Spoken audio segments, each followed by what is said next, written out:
नमस्कार दोस्तों, कैसे हैं आप सब। आज हम पितृपक्ष के बारे में चर्चा करेंगे। कब से शुरू है पितृपक्ष और कब तक रहेगा।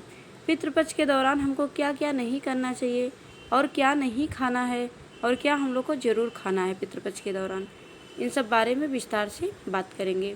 अगर आप मेरे चैनल पर नए हैं तो सब्सक्राइब कर लीजिए, बेल आइकन को प्रेस कर लीजिए। यह वीडियो अपने रिश्तेदारों दोस्तों को शेयर ज़रूर कीजिए।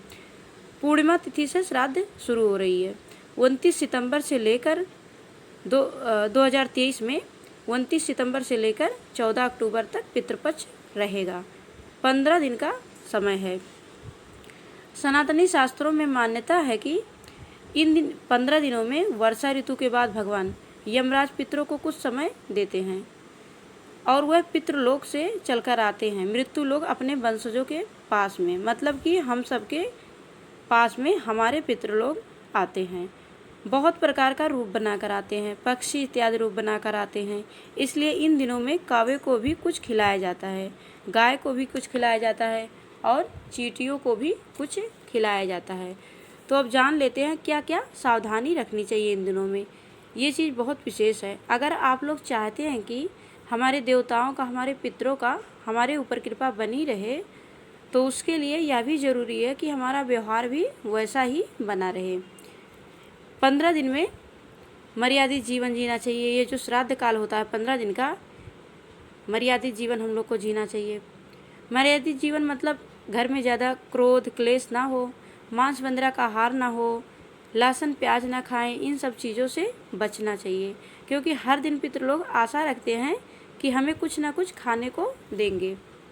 देखिए, पितृपक्ष में किसी भी तरह का कोई मांगलिक कार्यक्रम नहीं होता है, जैसे शादी हो गई, सगाई, गृह प्रवेश, मुंडन, जनेऊ, प्रॉपर्टी खरीदारी, वाहन खरीदना, ये सब काम इन दिनों में नहीं किया जाता है। पितृशोक का समय रहता है, इसलिए हम लोग मांगलिक कार्यक्रम नहीं करते हैं।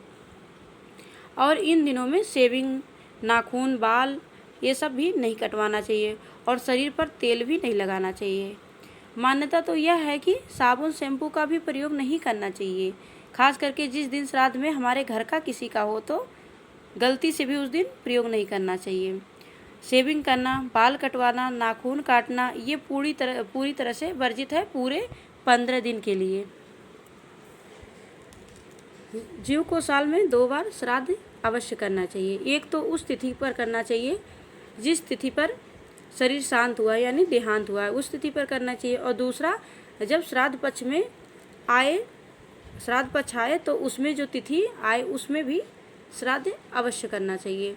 मतलब कि साल में 2 बार श्राद्ध अनिवार्य रूप से करना चाहिए। आप लोगों को एक खास बात बता रही हूँ, आप लोग ध्यान से सुनिए। श्राद्ध में सात्विक अन्नों का प्रयोग करना चाहिए, उससे इन्हें तृप्ति भी प्राप्त होती है। क्या क्या प्रयोग करना चाहिए जान लेते हैं। काला उड़द, तिल, जौ, समा के चावल, गेहूँ, दूध से बनी हुई मिठाई, दूध से बनी हुई पदार्थ आदि, मधु, चीनी, आंवला, नींबू, कटहल, अंगूर, अनार, कपूर, बेल, अखरोट, कसेरू, नारियल, खजूर, नारंगी, सुपारी, अदरक, बेर, जामुन, परवल, गुड़, मखाना आदि को अच्छा माना गया है। इनका प्रयोग श्राद्ध भोजन में अवश्य करना चाहिए। किचन हमेशा साफ सुथरा रखना चाहिए, खास करके श्राद्ध पक्ष में तो ज़्यादा ही।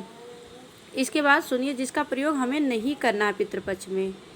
चना, मसूर दाल, कदली, सत्तू, काला जीरा, कचनार, खीरा, लौकी, पेठा, सरसों, काला नमक, इन सब चीज़ों का प्रयोग हम लोग को श्राद्ध पक्ष में नहीं करना चाहिए। पूरी तरह से ये वर्जित है।